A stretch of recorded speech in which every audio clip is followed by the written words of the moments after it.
বের হয়েছেন বিএনপির মনোনীত প্রার্থী মির্জা আব্বাস এবং তিনি ঢাকা ৮ আসন থেকে নির্বাচন করছেন। এবং আপনারা যেমনটি জানেন, স্বতন্ত্র প্রার্থী হিসাবে শরীফ ওসমান হাদী ঢাকা ৮ আসন থেকে নির্বাচন করছেন। এবং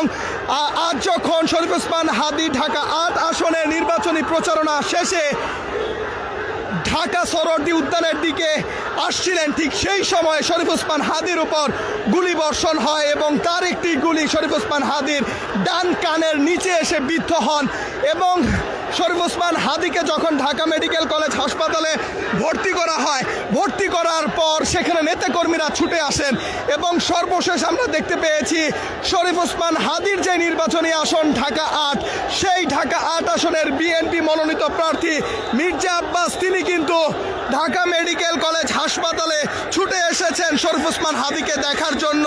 এবং বেশ কিছুক্ষণ আগে মির্জা আব্বাস তিনি ঢাকা মেডিকেল কলেজ হাসপাতালে ছুটে আসেন শরীফ ওসমান হাদীকে দেখে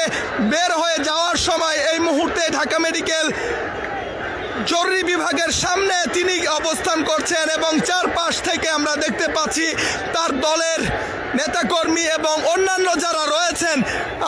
শরীফ ওসমান হাদীর সমর্থক যারা রয়েছেন, তারা কিন্তু এই মুহূর্তে সেখানে অবস্থান করছেন। গণমাধ্যম কর্মীরা সেখানে মির্জা আব্বাসের সাথে কথা বলার চেষ্টা করছেন এবং সেখানে শরীফ ওসমান হাদীর যারা সমর্থক রয়েছেন বিভিন্ন সময়ে তারা